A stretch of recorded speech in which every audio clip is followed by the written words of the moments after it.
गद्दारी भी कीजिएगा, बेईमानी भी कीजिएगा, पैसा भी लीजिएगा और बदनाम भी कीजिएगा। ये ठीक परंपरा नहीं है। जो बोल रहे हैं उनको बता रहा हूँ, अब दायरे में रह के बोला करो, तमीज में रह के बोला करो। हमारे प्रभारी से विश्वास किए, हम कई बार गए, आरजेडी के पास गए, हम माले के पास गए, हमने समर्थन मांगा, कहा नहीं सर हम देंगे देंगे देंगे, और गद्दारी कर रहे, ऊपर से आप बयानबाजी। अथराइज एजेंट के रूप में जब हम थे, हमारे चारों विधायक वोट दिए और वोट दिखाए हमको, जो इंडिया गठबंधन के जिन साथी के लिए हमारे चारों विधायकों को अलॉट किया गया था, कांग्रेस के साथी थे प्रणब झा जी के लिए, उनको इन लोगों ने वोट दिया है।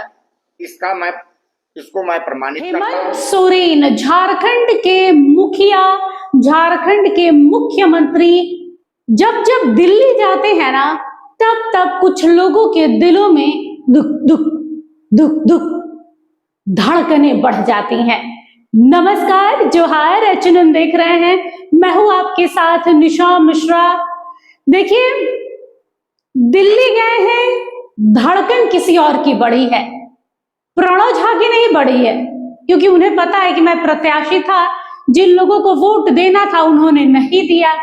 ठिकरा पूरा का पूरा कांग्रेस ने आरजेडी और माले के ऊपर फेंक दिया। आरजेडी कह रही है कि लालू प्रसाद यादव का एक भी सिपाही गद्दार नहीं है, पलटी नहीं मारा है, लेकिन कांग्रेस है कि टिकी हुई है कि भाई माले और आरजेडी ने धोखा दिया। हेमंत सोरेन हमारे सच्चे रहनुमा हैं, जिन्होंने हर मुश्किल घड़ी में हमारा साथ दिया है। बात हो रही थी कि हेमंत सोरेन के दिल्ली जाने से किसकी धड़कन बढ़ती है? कांग्रेस की। वो कांग्रेस जो कई राज्यों में अपनी साख बचा रही और कहीं कहीं से तो सुपड़ा साफ हो गया है। सिर्फ नाम में, सिर्फ वोटिंग लिस्ट में सिर्फ कांग्रेस का छाप दिखता है, इसके अलावा वजूद नहीं है।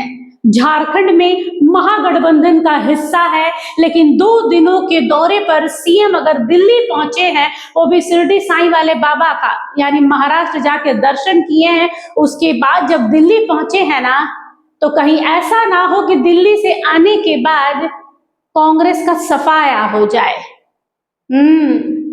देखिए, कांग्रेस के साथ तनातनी तो कब से है।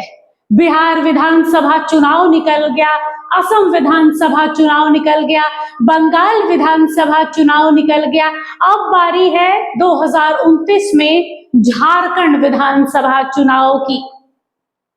लंगड़े घोड़े पर कोई रेस लगाता है क्या? इतना जिगरा आजकल किसी का होता नहीं है कि कोई लंगड़े घोड़े पर दाव लगाए और पेशेंस अपना चेक करे, ट्रिगर करे कि वो लंगड़ा घोड़ा कब मुझे रेस जिताएगा। हेमंत सोरेन भी अब कम समय रह गया उनके दूसरे कार्यकाल का, अब महज अभी 26 चल रहा है, 27-28 के बाद से तो चुनाव की सरगर्मियां तेज हो जाएंगी। और सुप्रियो भट्टाचार्य ने संकेत भी दे दिया था कि ये एक तरफा मोहब्बत है, दोनों तरफ से नहीं निभाई जा रही है और 29 तक हम ढोने को बाध्य हैं, लेकिन जरूरी थोड़ी है कि जो कहा जाता है वो किया जाए। इस बार का भी राज्यसभा चुनाव को लेकर भी सरगर्मियां बढ़ी थी। बिना जेएमएम, बिना मुख्यमंत्री हेमंत सोरेन के परमिशन छोड़िए, राय मशवरा भी नहीं लिया गया कि प्रणव झा को उतारना है या नहीं उतारना है, क्योंकि जेएमएम दोनों सीटों पर अपने प्रत्याशी उतारना चाह रही थी, क्योंकि उन्हें पता था कि अगर कांग्रेस, माले, आरजेडी जेएमएम को सपोर्ट करती तो उनके दोनों प्रत्याशी जीतते और शायद परिमल नथवानी दूर दूर तक नजर नहीं आते। लेकिन शायद कांग्रेस की इस फितूर कह सकते हैं, उन्हें कौन सा आभास हो गया था कि हम जीत जाएंगे, हमारा प्रत्याशी जीत जाएगा। उन्होंने प्रणव झा को आनन फानन में नाम घोषणा की, नॉमिनेशन करवाया, मुख्यमंत्री भी पहुंच गए कि भाई जब तुम लोग अपना फालूदा करवाने पर तुले हो तो चलो हम भी शामिल हो जाते हैं।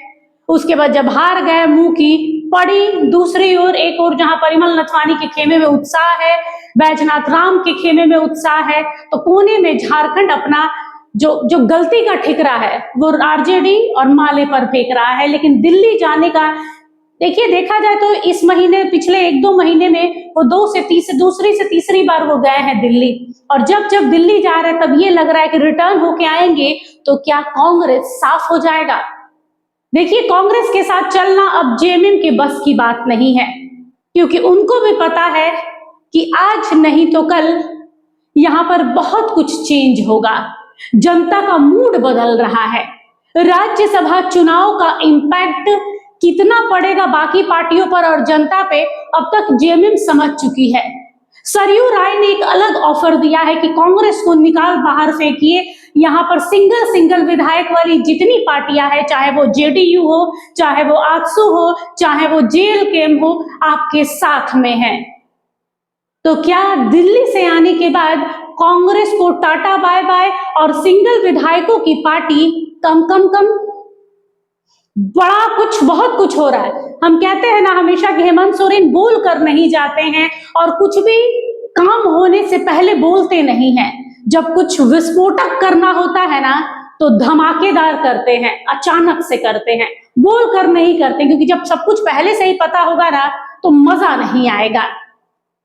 हालांकि कांग्रेस के जितने भी नेता थे उन्होंने अचानक से एक प्रेस कॉन्फ्रेंस किया, इसलिए ताकि ये लगे कि भाई हम आरजेडी और माले पर ठिकरा फोड़ रहे हैं, इस चपेटे में कहीं जेएमएम ना आ जाए, कहीं हेमंत सोरेन को खराब ना लग जाए, कहीं कल्पना सोरेन को खराब ना लग जाए, कहीं सुप्रियो भट्टाचार्य को खराब ना लग जाए। तो इसलिए अपनी तरफ से वो पूरा साफ कर रहे हैं।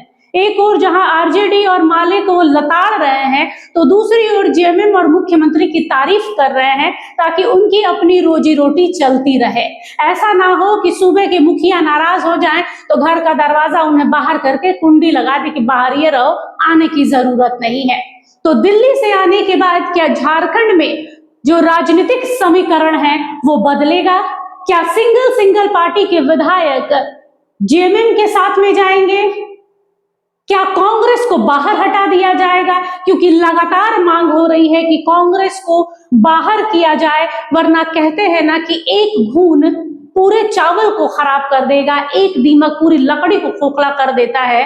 वैसे ही कभी कभी कुछ गलत फैसले भी हमारी पार्टी की धज्जियां उड़ा देते हैं और जीता जागता सबूत है टीएमसी। ममता बनर्जी ने जिन लोगों पर भरोसा दिखाया वो लोग आज उनसे रिश्ता तोड़कर, नाता तोड़कर उनके खिलाफ खड़े हैं। एनडीए के साथ, बीजेपी के साथ जाने वाले हैं, शुभेंदु अधिकारी के साथ रिश्ता जोड़ने वाले हैं। और यही हाल फिलहाल कुछ झारखंड में देखने को मिल रहा है कि क्या कांग्रेस को मुख्यमंत्री और ढोने के मिजाज में है? क्या 28-29 तक ले जाएंगे या अभी ही बोलेंगे कि जय श्री राम, आप अपने रास्ते हम अपने रास्ते? दिल्ली से आने का इंतजार है, उसके बाद सब कुछ सामने होगा। नमस्कार, जोहार, देखते रहिए एचएनएन न्यूज। हमारा ये वीडियो अच्छा लगा तो इसे लाइक करें, शेयर करें और हाँ, सब्सक्राइब करना ना भूलें।